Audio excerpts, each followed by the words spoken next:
नमस्कार जय जगन्नाथ मु सौम्य स्वागत करुच्ची आपण मानकु सत्य डेवोशनल यूट्यूब चैनल को। तो चलंतु आरंभ करिबा महापुरुष हरिदासंक ग्रंथावलीर शंखनादी प्रथम अध्याय। श्री गणेशाय नमः।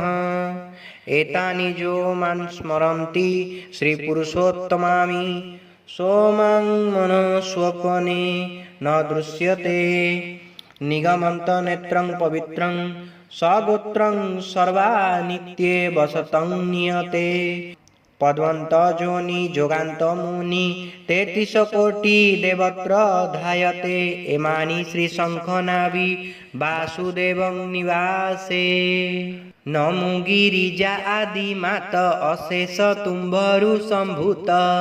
तुम्भे ईश्वरी महामाई तो तहु सर्वव्यापी छई नम गिरिजा विश्वराणी तो कृपा अशेष बखाणी तो तहु व्यापी अछि सर्व संसारे ए अशेष जीव तुमा तो अटु विश्वराणी भोत्रिपुरारी ठाकुराणी तुम्भ नंदन विघ्नेश्वर तांक महिमा जे अपार नमो गणेश गजानन तुम्भे होइब सुप्रसन्न मु अति अरखित जन सेवाकु न होई भार्जन नम गोसाई विश्ववासी तु प्रभु महिमा विलासी नमस्ते प्रभु कैलासी भो नीलकंठ विश्वराशि तुम्भे त्रिदेव अटसार विष्णुटी ब्रह्मा महेश्वर विष्णु निर्माण लीला पुरे किंचित कृपा कर मोरे भो आदि मात कर दया अळप लेखई मुताहा ए नीलकंद शंख लाभी अशेष जहि छंती भावी मोहर श्रद्धा हेला तहि जेणु जनमी अछि मुई मोहर माता पिता अंते सबु अटंती लक्ष्मी कांते पिता नारायण पाइले दैवे जननी चढ़िले तेणु से साधु महाजन तांक चरणे रहु मन तांक चरण आश्रा मात्रे ए निशा तुटु मोर नेत्रे तहु देखिली लेस मात्र से नीलांबरंक चरित्र सुजन जनक प्रसादे तुटिला मोर अप्रमादे अशेष ब्रह्मांडर ठूल तेणु से श्री बड़ देउल निर्माण कले विष्णु ब्रह्म साक्ष्य मात्र इंद्रद्युमन से इंद्रद्युमन नृपति धातांक चरणे भकति इंद्रद्युम्नोवाच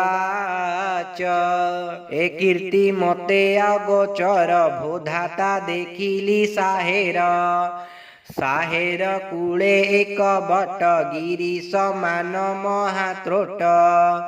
ता देखी एठारे रहिली तुम चरणे चित्त देली रजनी अर्धनिशा काले शुभिला शब्द एहु आले हे राजा इंद्र जे द्युमन निश्चिंते कर तु शयन एठा कीर्ति तोहर हेला प्रभाते देखिबु शुभिला तहु देखिला मोर मन देखिला अशेष विपुन लागी अछंती कारीगर के जानी केते की पत्थर हीरा कांचन नीला मोती ए सर्व पत्थर आकृति कोयला माणिक्य वैदुर्य स्फटिक पाणी द्रव्य सज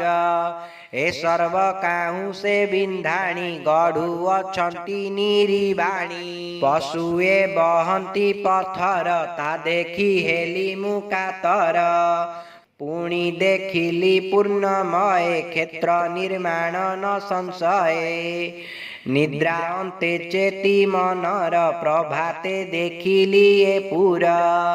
देवता न देखी से पूरा बहुत शोक मो मनर तुम्भंकु कली जे प्रणाम भोधाता हुआ जे प्रसन्न तुम्भे प्रसन्न हेले मोते मु जहूँ तुम्ब पाद गते ए क्षेत्र शंख नाभीश्वर सुजने एहा प्रत्येकर इंद्रद्युमन नृप वर कहती धातांक आगर खंडगिरी स्थान रे शिशु जानिले एकाक्षर घोषु हरि से शिशु पाद चिंती तेणु या कला गीत स्मृति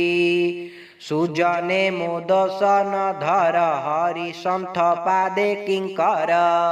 इति श्री शंखनाभि कल्पद्रुम विभेद शब्द इंद्रद्युमन ब्रह्मा संवादे अनंत शिशु मन चैतन्य भावने नाम प्रथम अध्याय। जदि आपण मानक आमर ये भिडियोटी भल लगता है तेबे आम चैनल को लाइक शेयर सब्सक्राइब करने को अनुरोध। जय जगन्नाथ जय पंचसखा।